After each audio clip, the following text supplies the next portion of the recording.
Bonsoir à tous et dans l'actualité ce soir, zoom sur la culture du maïs en Alsace. Sa récolte se fait en ce moment même, mais elle souffre d'une mauvaise image.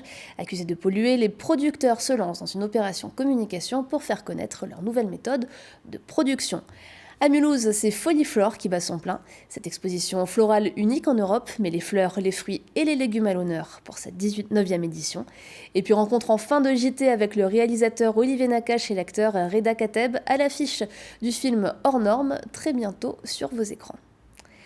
Le maïs est la céréale la plus cultivée en Alsace, avec plus de 40% des surfaces cultivées concernées.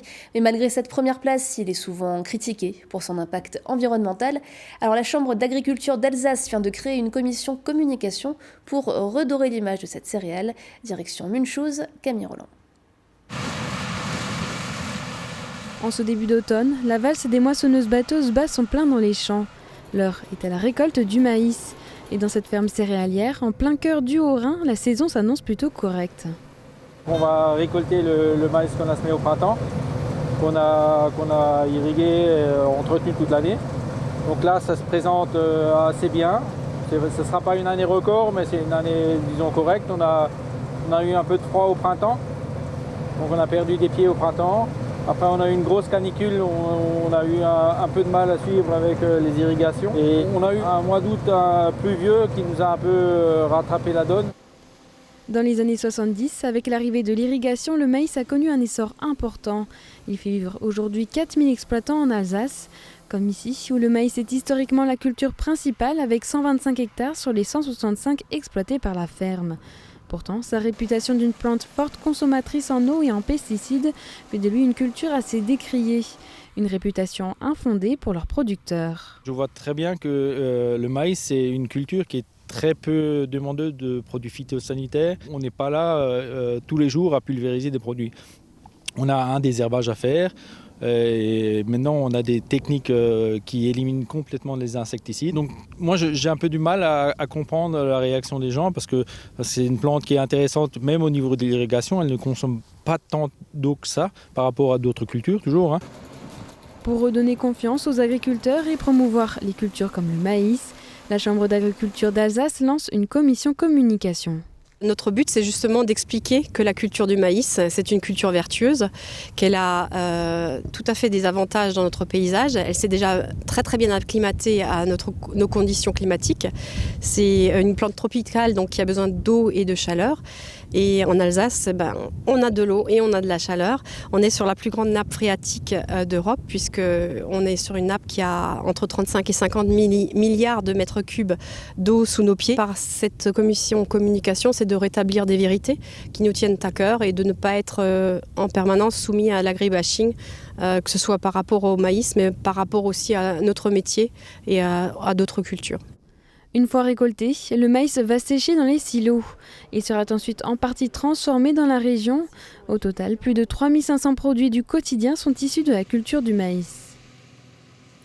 Et en blouse des agriculteurs qui sera visible sur les routes d'Alsace demain, l'ensemble de la profession est appelé à manifester par les syndicats. Alors entre 11h et 14h, attention si vous devez prendre la route, les tracteurs bloqueront 6 points en Alsace, au niveau de Roppenheim, sur la N4 entre Marlenheim et Wasselonne, sur l'A4 vers la sortie Brumath Sud et la sortie Cronenbourg, sur l'A35 à la sortie Célestat-Nord, et au niveau de l'échangeur entre l'A35 et l'A36 à Mulhouse. Et nous reviendrons sur cette mobilisation dans notre JT de demain soir. Dans le cadre des Journées d'octobre à Mulhouse, le plus grand show floral en France revient pour sa 19e édition. Il s'agit de Foliflore. Depuis jeudi dernier, les visiteurs peuvent découvrir 10 000 mètres carrés de jardins éphémères entre jeux de lumière et jets d'eau aperçus avec Cécile Motz et Camille Roland. Des cigognes en aubergines, oignons et tomates, il faut prendre un peu de hauteur pour y croire. Un peu plus loin, c'est une cathédrale de pommes qui accueille le visiteur de cette 19e édition de Foliflore. Son thème, vous l'aurez deviné, les fruits et légumes d'Alsace. Une prouesse pour les producteurs et décorateurs qui travaillent depuis plusieurs mois au Parc Expo de Mulhouse. Il faut vraiment arriver à se rendre compte qu'on est sur quelque chose qui, tout au long de l'année, n'est rien d'autre qu'un parking. Le petit jardin commence à pousser au fur et à mesure. Les surfaces, les volumes, il y a tout qui commence à monter pour arriver sur la fin du mois de septembre où on commence à mettre les grandes plantes en place, plus les structures. Donc cette année, les animaux, notamment du jardin fantastique.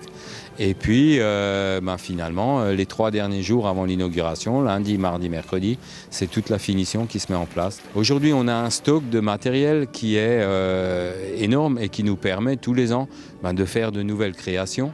À Foliflore, rien ne se perd. Tous les fruits et légumes seront ensuite redistribués à la banque alimentaire ou transformés en compote et jus.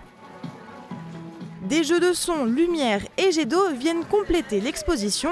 Depuis 10 ans, l'association Les Fleuristes en Folie est aux manettes. Elle propose cette année un show tourné autour du voyage entre Terre et Lune. C'est un challenge technique souvent, donc il y a des petits détails qui sont super intéressants pour nous en tant que fleuristes pour faire des grands décors. Et évidemment, c'est aussi la bonne entente entre fleuristes, c'est vraiment on passe un très très bon moment. On travaille dans la bonne humeur, on rigole bien, on fait des choses qu'on n'a pas l'habitude de faire en boutique. Et des grands décors comme ça, c'est pas souvent qu'on peut en faire, donc ça c'est super intéressant. Pour les organisateurs, l'édition 2020 se prépare déjà. Elle sera sous le thème des jardins. En attendant, Foliflore est ouvert jusqu'au 13 octobre. Environ 150 000 visiteurs sont attendus cette année. Payer un café en faveur du mieux-être des personnes âgées, c'est toute l'opération Café Généreux qui débute aujourd'hui. Concrètement, le prix d'un café non servi donc sera reversé à la Fondation Âge qui lutte pour le mieux-être des personnes âgées. En Alsace, une trentaine de restaurants participent à l'opération organisée pour la première fois. On écoute tout de suite Isabelle Frima, elle est la déléguée régionale de la Fondation Âge au micro de Fanny Kunz. C'est une manière de porter la cause des personnes âgées dans l'environnement de chacun, sur la place publique. Parce que c'est une cause qui a besoin d'être soutenue, c'est une cause qui a besoin d'être défendue. Nous avons tous dans notre entourage une personne âgée qui est en bonne santé et qui a envie de vieillir le plus longtemps possible, le mieux possible. Ou alors une personne âgée qui est vulnérable, qui est fragile et qui a besoin d'être soutenue. Et c'est une manière aussi d'aborder la cause de la vieillesse d'une manière positive, peut-être plus conviviale, même joyeuse, qui est loin des discours de crainte que nous entendons. Et c'est aussi l'un des buts de la Fondation Âge, c'est-à-dire de porter le regard et d'avoir un regard plus solidaire et peut-être plus digne, plus respectueux, plus joyeux qu'un regard de crainte. L'opération Café Généreux se poursuit jusqu'au 20 octobre. Et puis à noter que cette semaine, c'est la Semaine Bleue, consacrée donc aux seniors partout en France. Et de nombreuses animations ont lieu en Alsace. Et puis on finit maintenant avec un film à découvrir très bientôt au cinéma, Hors normes, d'Olivier Nakache et Eric Toledano, réalisateurs du film Intouchable notamment. Ils étaient hier à Strasbourg pour présenter ce nouveau long-métrage, ovationné au dernier Festival de Cannes. Il s'intéresse aux jeunes souffrant d'autisme et aux structures qui les aident. Le film est inspiré d'une histoire vraie, celle de 2 associations parisiennes. 5% des recettes du film leur seront d'ailleurs reversées.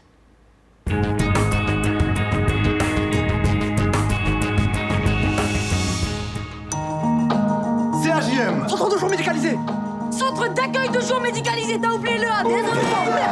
Tu triches. Non. Si, je t'ai vu.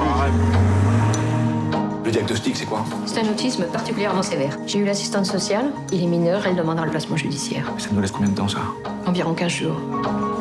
Je vais trouver une solution. Cette attention, cette compétence, ces compétences d'ailleurs à travailler en équipe, ce sens du collectif, pour essayer d'améliorer la vie de ces jeunes-là, qui plongent dans un trou noir leur famille. Voilà, tout ça nous a vraiment beaucoup parlé et sensibilisé aussi à ces situations-là. Donc c'est resté en nous pendant toutes ces années et c'est vrai qu'à un moment donné, on y a senti le besoin de l'exprimer, de les valoriser, de montrer un peu leur travail en passant par ce qui nous est propre, c'est-à-dire notre ADN, c'est-à-dire écrire des films et faire un film de cinéma.